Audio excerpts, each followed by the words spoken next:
mean, there's a reason why it's called like Duke. Like we want to make Duke like a franchise character, and Cobra Commander I think is. But like these aren't characters that have supported their own solo titles before. We want to make sure that you understand the impact in the universe and what those characters mean to us. And yeah, it's risky to put out a book called Duke, but like it's not G.I. Joe : Duke. Like we want to say like this is our star right now.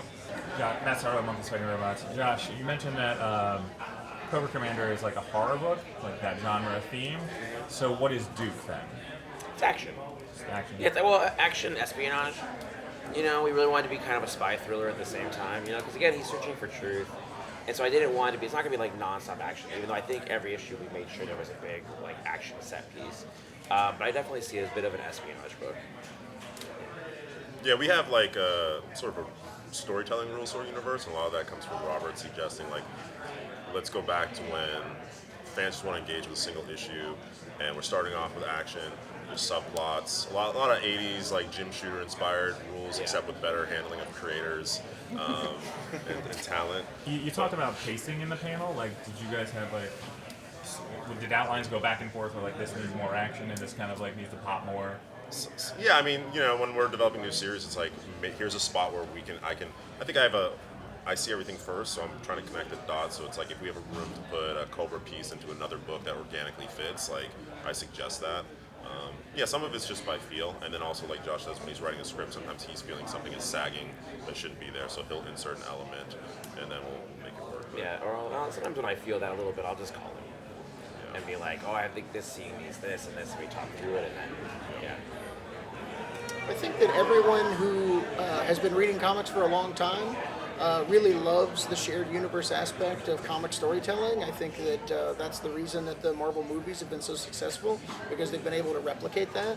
And I think that as people have grown more accustomed to that, both the Marvel and DC universes have grown like so large and so involved that they've become kind of like encumbered by the continuity that's happening. And so what we're trying to do here is we're trying to bring that magic of a shared universe together so that you get all the benefits of having different aspects of the books cross over with each other, but we're not going to get so large so fast that it gets unwieldy or too complicated. So we're trying to have like the best of both worlds, keep things streamlined, but have all of those elements that work together in a really cool and exciting way.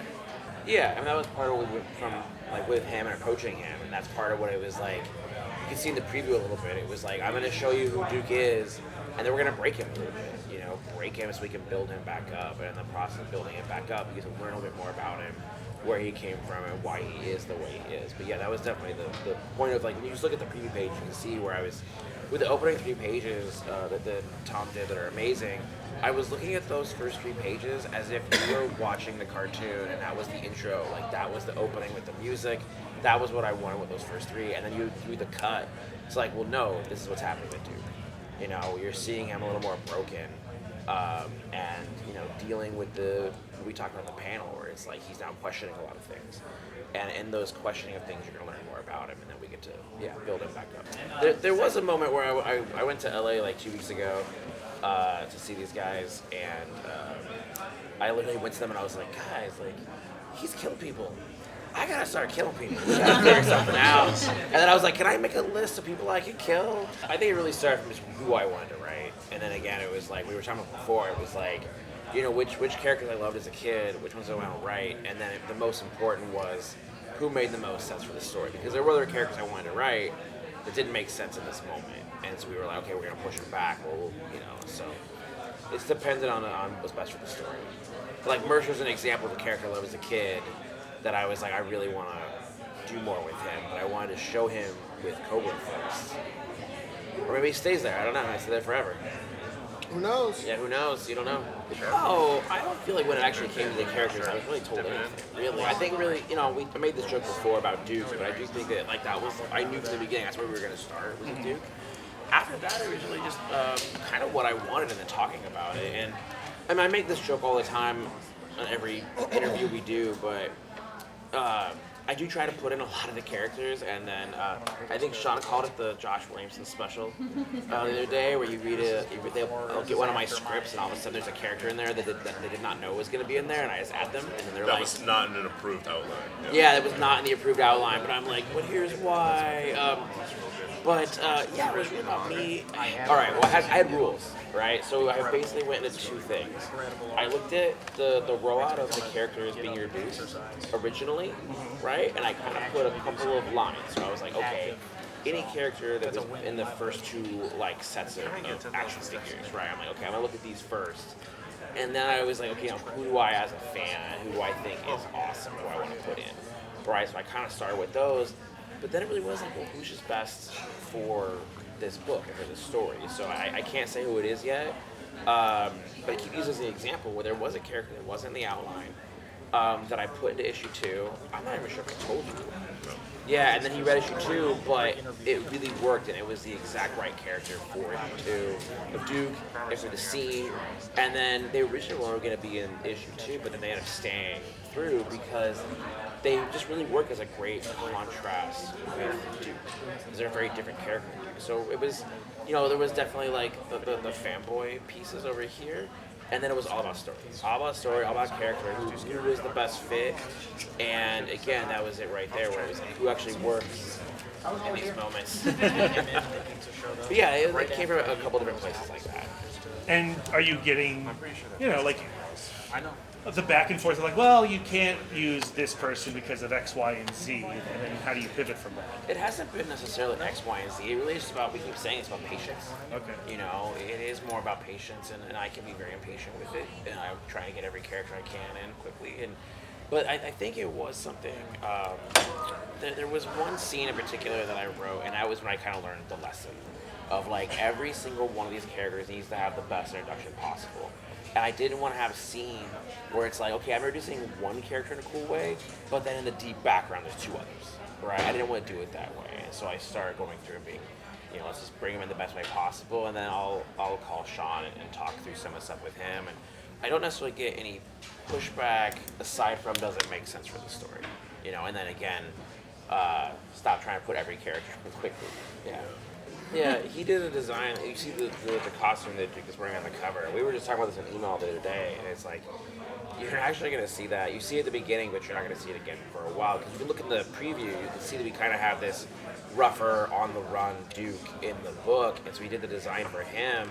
And we were talking about this, of like, when are we going to get into a different look? And it's like, well, we want the story to kind of lead and let it breathe a bit and see this version of Duke for a little bit. So it is again, it's about patience. Yeah. And it's got to serve the story.